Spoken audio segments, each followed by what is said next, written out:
ville où je suis, là, à chaque année, là, ils font des feux d'artifice, puis le lendemain, on trouve plein d'oiseaux morts de crise cardiaque. Moi, je couperais ça, les budgets de feux d'artifice, il y en aurait plus. C'est incroyable comment nous sommes mal administrés, puis je considère que c'est voulu comme ça. Que ce soit au municipal, au provincial, au fédéral. Puis, même si on s'en rend compte, même, je veux dire, on va tout le temps être en minorité. On va tout le temps être en minorité. Donc, il faut aller vers le mur. Il faut aller droit dans le mur. Il faut la vivre, la catastrophe, parce qu'au niveau collectif, il y a juste par l'intégration de l'expérimental qu'il peut y avoir une évolution. C'est-à-dire qu'il faut que les gens, au niveau collectif et au niveau de la masse, ils souffrent pas à peu près pour qu'on avance.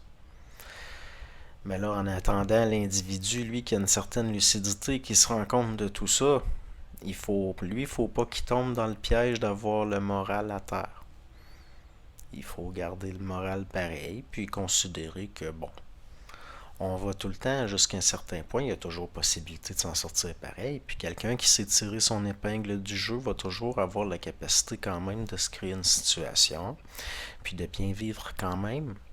Mais comme je vous dis, c'est où ça se décide au niveau du discernement de l'individu, c'est toujours dans le présent que le futur se détermine. Donc, oui, plus tard, il va y avoir une majorité de masse d'esclaves appauvris, puis le niveau de vie va être pire qu'il est maintenant, c'est l'évidence même. Est-ce qu'on est obligé de faire partie de ça? Ça, j'en suis pas certain. J'en suis pas certain. C'est une question de paradigme, de vue. Donc, il n'y a pas de quoi paniquer, là. Puis, ça va continuer, on va continuer à être gouverné par des petits exécutants de basse extraction. Ben oui. Le but, c'est juste de débloquer des budgets, donner des contrats aux amis, des amis, des amis. Ça a tout le temps été comme ça dans cette province-là. Regardez les chemins dehors. Ça n'a pas changé depuis le temps d'Honoré Mercier, là, les scandales des chemins de fer et ces affaires-là. Les infrastructures servent à prendre l'argent public puis à envoyer ça dans les amis dans le privé, puis à faire des contrats, puis c'est tout. Les infrastructures ne servent pas à desservir des services à la population, elles servent à presser la population comme des citrons pour les garder dans de l'esclavage. C'était évident qu'en changeant l'instruction publique pour l'éducation nationale, c'est-à-dire dans le fond de créer le ministère de l'éducation, puis ces choses-là, c'était évident qu'on allait aboutir à des gens moins bien instruits. Et voilà. Donc, bon, on est gouverné par ce qui nous ressemble et on est conditionné à aller de plus en plus vers ça. C'est pour ça que l'instruction réelle de nos jours, ça va toujours être une instruction en autodidacte. Vous ne pouvez pas compter sur l'école publique pour instruire vos enfants. Ce que vous pouvez faire, c'est leur donner une éducation de base pour qu'ils aient le discernement, le sens critique, puis la capacité de s'instruire par eux-mêmes. Parce qu'on ne peut pas compter sur les institutions d'aucune façon. L'école publique est là pour garder les gens dans l'ignorance, comme les services d'information publique. L'hôpital est là. Penser que l'hôpital est là pour nous garder en santé, ben non, c'est encore des structures qui servent à prendre de l'argent public et à l'envoyer dans des poches des amis, des amis, des amis par des contrats, puis des ci, puis des ça. Le Québec, c'est un des endroits les plus corrompus de toute l'Amérique du Nord. Puis, on peut même pas parler de corruption au sens où on l'entend habituellement, tellement c'est normal, c'est normalisé et institutionnalisé. Puis, pourquoi tout ça fonctionne très bien? Bien, parce que l'être humain est un animal social, puis il veut croire. Il veut croire. Et son instinct de préservation fait qu'il a besoin d'espoir. Donc, il voit ce qui l'arrange. Puis bon, le paradigme dans lequel je suis, je sais très bien que la moyenne du monde qui tout d'un coup se mettrait à voir les choses comme ça, ce serait insupportable. Puis même quand par la force des choses, les gens sont obligés, parce qu'ils sont forcés de réaliser que les choses sont pas comme ils voudraient, ben là, moralement, ils ont de la misère, donc ils tombent dans la drogue, ils tombent dans l'alcool, ils se font mettre sur antidépresseurs.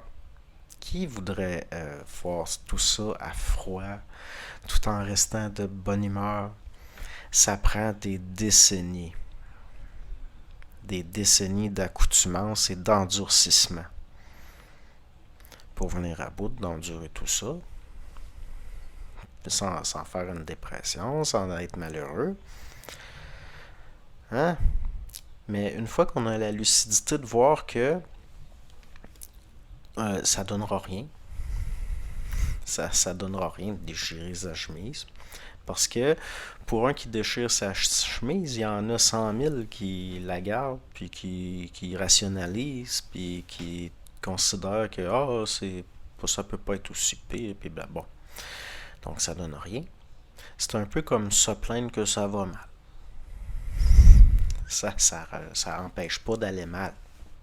Même ça rajoute du négatif. Mais il y en a, ils vont tomber dans la polarité contraire, puis ils veulent être dans le positif, dans la pensée positive. Ben là, le réveil risque d'être brutal. Être polarisé, ça se paye par... si vous vous maintenez dans la polarité positive, ben ça se paye par le négatif. Tôt ou tard, il faut faire face au réel. Donc, c'est pour ça que j'ai parlé pendant des années la dépolarisation du mental, de ne pas polariser, d'être ni positif ni négatif. Il faut être réaliste, puis de comprendre que tout ça, c'est technique. Puis que la survie de l'individu, elle est technique. Ça va être technique. Le tri implacable qui s'opère de plus en plus. C'est de la mécanique, ça. Puis c'est des lois qui s'exercent en se foutant de toute morale au sens où psychologiquement on voudrait y croire. Le réel a une politique du fait accompli. C'est pas parce que vous avez des bonnes intentions, puis que vous avez bon cœur, puis que vous êtes gentil, que vous allez pas vous prendre le mur en pleine face. C'est pas comme ça que ça marche. Donc, bon. Désolé. En attendant, l'affaire, c'est pas de pas être désespéré, parce que ça donne rien. Ça donnera rien. Ben non. Je pense qu'il y a possibilité de tirer son épingle du jeu. Malheureusement, cette espèce de dépolarisation-là, puis bon, d'intégration du réel-là, elle se fait par une certaine froideur. Oui, je le sais. Il y a quelqu'un qui m'avait écrit dernièrement, il dit, oh là, ça, c'est de la façon dont tu parles, puis c'est pas toujours plaisant. Quoi, je suis pas là pour être plaisant. Si vous voulez des affaires plaisantes, là, ben là, je le sais pas, moi, faites-vous installer le câble, écoutez Canal Vie. Hein? C'est pas le but d'être plaisant. Je m'en fous d'être plaisant ou d'être déplaisant ou d'être plaisant ou peu importe, là. C'est pas ça le mandat de ce que je fais là. En tout cas, je suis passé de quelqu'un qui parlait de conscience puis qui parlait de certaines choses pour finalement être quelqu'un qui finit par faire comme d'autres youtubeurs puis à parler de l'actualité. Bon, mais c'était pas nécessairement ça le but que j'avais au départ, mais ça peut servir. Ça peut servir parce que là, on passe de la théorie à une espèce de mise en pratique en temps réel. C'est un petit peu ça, là.